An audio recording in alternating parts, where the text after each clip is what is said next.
የኦጋዴን ብሔራዊ ነጻነት ግንባር ኦብነግ ከታጠቁ ቡድኖች ጋር ግንኙነት አለው መባሉን ውድቅ አደረገ። የኦጋዴን ብሔራዊ ነጻነት ግንባር ኦብነግ ከታጠቁ ቡድኖች ጋር ግንኙነት አለው መባሉን በጽኑ የሚቃወም መግለጫ አውጥቷል። ከኢትዮጵያ መንግስት ጋር ለተፈረመው የሰላም ስምምነት ያለውን የማይናወጥ ቁርጠኝነት በድጋሚ እንደሚያረጋግጥም ገልጿል።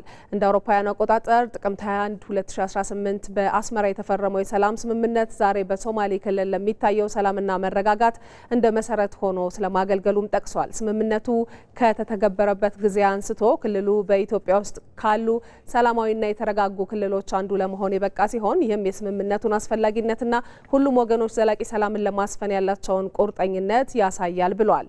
ኦብነግ የአስመራው የሰላም ስምምነት ለሶማሌ ክልልና ለሰፊው የአፍሪካ ቀንድ ከፍተኛ ጥቅም እንዳስገኘ ያምናል ሲል በወቅታዊ ጉዳዮች ላይ በሰጠው መግለጫው ጠቅሷል።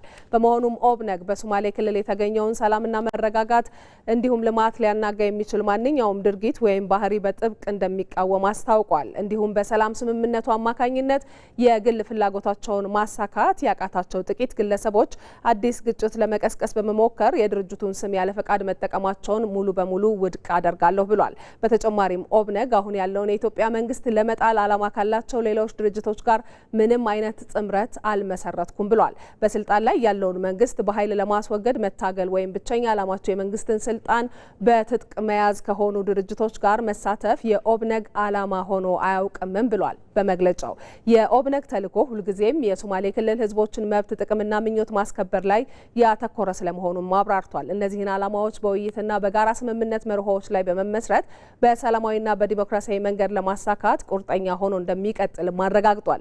ስለሆነም ኦብነግ በኢትዮጵያ መንግስት ላይ በግጭት ውስጥ ከሚሳተፉ የታጠቁ ቡድኖች ጋር ምንም አይነት ግንኙነት፣ ትብብር ወይም ተሳትፎ የለኝም ብሏል። በድጋሚም ይህንኑ አረጋግጧል። በመግለጫው ኦብነግ ለሰላማዊ ግንኙነቶች ሙሉ በሙሉ ቁርጠኛ ሆኖ የሚቀጥል ሲሆን የሶማሌ ክልልን ሰላም፣ መረጋጋትና የህዝብ ጥቅም አደጋ ላይ የሚጥሉ ማንኛውም ድርጊቶችን ውድቅ አደርጋለሁ ብሏል። አክሎም ከድርጅቱ ምንም አይነት ውክልናና ፈቃድ ሳይኖራቸው በተናጥል የሚንቀሳቀሱ የቀድሞ የፓርቲው ሊቀመንበር በአቶ አብዱራህማን ማህዲ አማካኝነት የድርጅቱ ስም ያለ አግባብ ጥቅም ላይ መዋሉን አብራርቷል። አቶ አብዱራህማን ማህዲ በአሁኑ ወቅት በኦብነግ ፓርቲ ውስጥ ምንም አይነት የአመራር ቦታ የሌላቸው ሲሆን የፓርቲውን ፖሊሲዎች ወይም ዓላማዎቹን አይወክሉም ብሏል።